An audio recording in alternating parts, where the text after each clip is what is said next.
Hey, what's up everybody? We are back today. We're out in Docktown and we're tracking down Candlehops. Now, Candlehop number 1 is going to be located inside the Shadow Dragon's secret hideout. Once you get inside, all you want to do is make your way down to the exit. And your first one is going to be found right here. While I am calling this the first one, and here's where we are on the map, just for good measure, you do not need to collect any of these in any particular order. So as we're going, you can pick them up as you find them or follow along in the guide, but either way, the order you collect them does not matter. Candlehop number 2 is going to be located near the Chantry Beacon. So you want to start right where you see us out of the map right now. You're going to head inside the Chantry. When you get in here, if you haven't been in here in a little bit, you're definitely going to run into some combat right around the time you top these stairs, so be aware of that. You just want to clean it all up and then head inside, and you want to go down these stairs. And again, as you get it right about here, you're probably going to run into some more combat, but once you get it all cleaned up, you're going to find your next Candlehop right here. And again, here is where we are on the map, just so that you can keep track. Candlehop number 3 is going to be located over by this chest. The best place to start from is this beacon right here. When you get to the beacon, just go to the west. So basically point towards the red sign and you want to walk behind it. It's the best I could do with giving directions on this one. When you get here, you want to make a right. Now again, if you haven't been down here in a while, you will definitely run into some combat from over here on the right and from down there by that portcullis. Once you get it all cleaned up, just head all the way down towards the portcullis, through it, and around to the left. And then you're going to go down to this ship, across the ship, up the stairs, and in here on the right, you're going to find number 3. Again, here is where we are on the map. For Candlehop number 4, we're going to start right where you see us out of the map right now. At this beacon. When you get to this beacon, just turn around and you're going to see this ladder that leads you up onto the rooftops.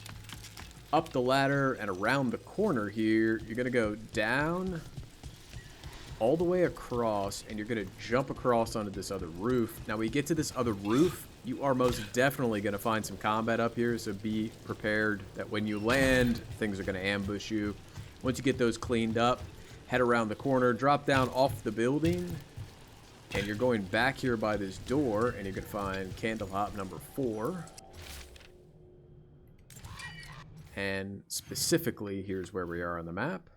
For Candlehop number 5, 6, and 7, now we're starting to get into the prerequisites that you need to have done or be in the middle of in order to get the last 3 in the collection. So, for number 5, when you get done with the siege, when you go back to the lighthouse and talk to the caretaker, that's the spirit in the middle of your base that upgrades your gear, it's going to give you a quest to come out to Docktown and investigate the Black Emporium, which is right here. So from this beacon, just going to head kind of southwest-ish.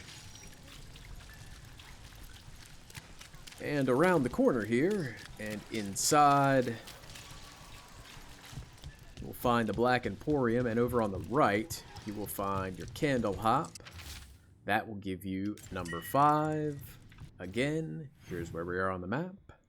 Candlehop number 6 is going to be located near this beacon that you see me at on the map right now. If you do not have this section of the map unlocked yet, you need to move the main story through the quest, the Siege.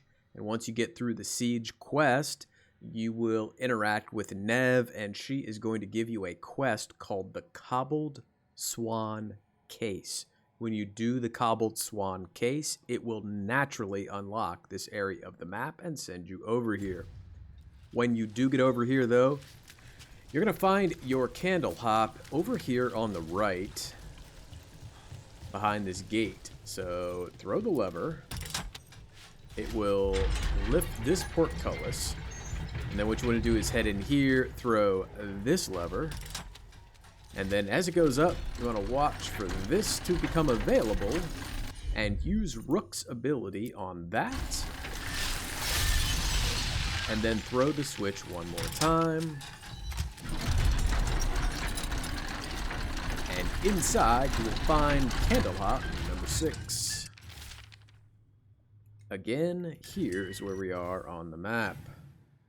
Okay, Candlehop number 7 is going to be located where you see us at on the map right now. It is right about here-ish, like right in here. And I'm saying that without showing it to you because there is, again, a bit of nuance to get this.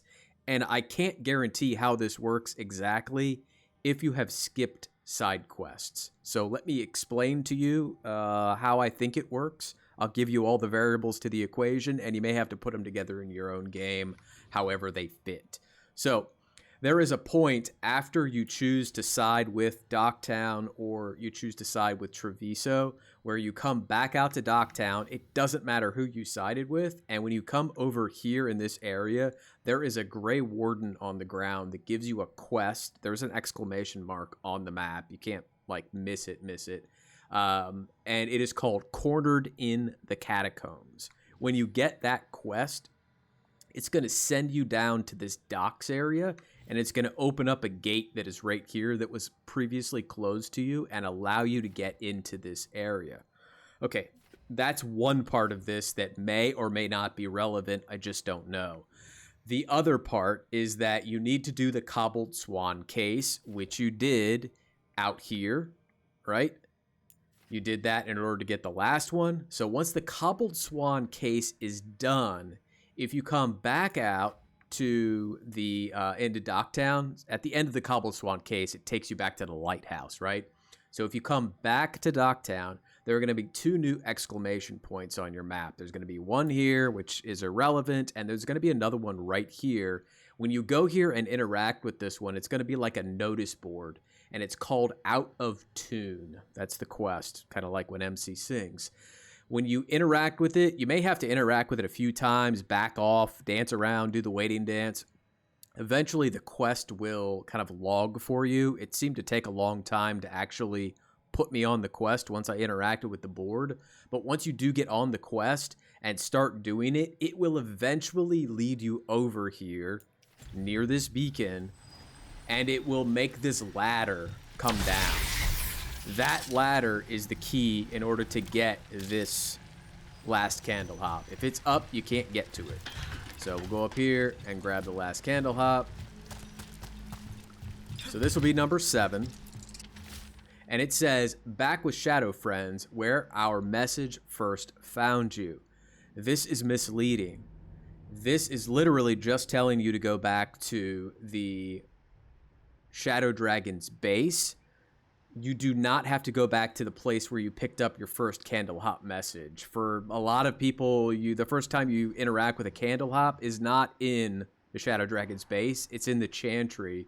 When you're out there on a quest, you find it. So, or maybe when you're out exploring. Either way, you can find that Candlehop super early in the game, and it can often be before you ever find the one in their base. So just keep that in mind. But what it is telling you is that to complete the quest, you do need to go out, back out to their base.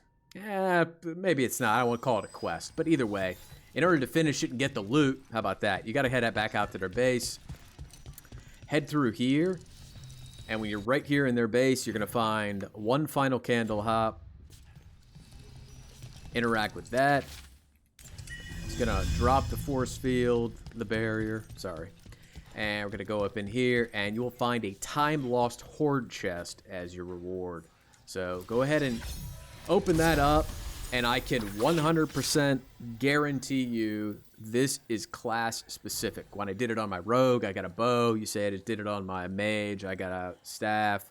I'm assuming if you do it on a warrior, you get a sword or a shield or something along those lines. But that is going to wrap us up for all the Candlehops. Hopefully that was helpful and helped you sort out how to get them all in your own game. If it was, I sure would appreciate a like on the video or a sub on the channel. And as always, thanks for watching, guys. Take care.